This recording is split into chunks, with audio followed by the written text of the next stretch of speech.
ব্যাটে বলে ভালো সময় যাচ্ছে না সাকিব আল হাসানের। বাংলাদেশের জার্সিতে শেষ যে 20টি টি-20 ম্যাচ খেলেছে এর মধ্যে গড় মাত্র 18 রান।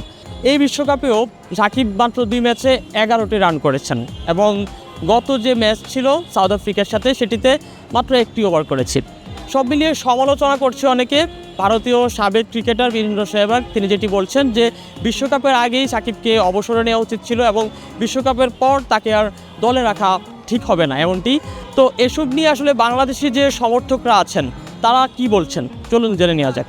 আমরা আগে সাকিবকে কীভাবে চিনতাম, যদি না বলে পারে সে ব্যাটে পারবে, যদি ব্যাটে না হয় তাহলে সে বলে দিবে, কিন্তু সে কোনোটাই হচ্ছে না। তার শরীরী ভাষাও ঠিক নেই। আপনি সব কিছু মেনটেন করে চলতে পারেন না। আপনার রাজনীতি ক্রিকেট একসাথে হয় না। সে একটা কথা বলছে একদিন যে আমি যখন মনে করবো যে আমি প্যাসেঞ্জার নট ড্রাইভার, আমি চলে যাব, তার বোঝা উচিত সে এখন প্যাসেঞ্জার, সে এখন আর ড্রাইভার না দলে। প্যাসেঞ্জার হিসেবে সে যদি তার কথা রাখতে চায় সসম্মানে তার চলে যাওয়া উচিত, না হয় পারফর্ম করতে হবে। একটা দলে কেউ অটো চয়েস থাকতে পারে না, সে সাকিব হোক আর যাই হোক। মানে আপনার প্রফেশনাল জায়গায় প্রফেশনাল থাকতে হবে, এখানে আসলে আবেগ দিয়ে কোনো কাজ নেই।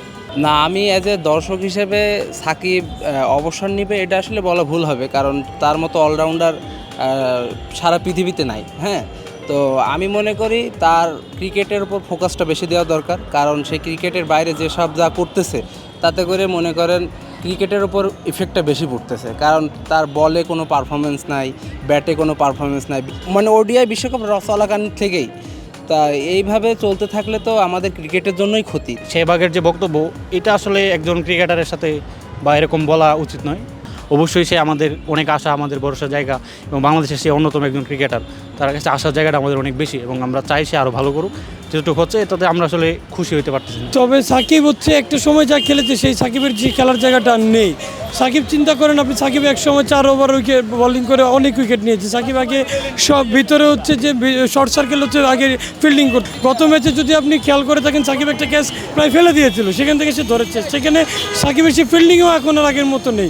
ব্যাটিং তো দেখলেন যে গত ম্যাচে কি বাজে একটা পুল শটে সে আউট হয়েছে।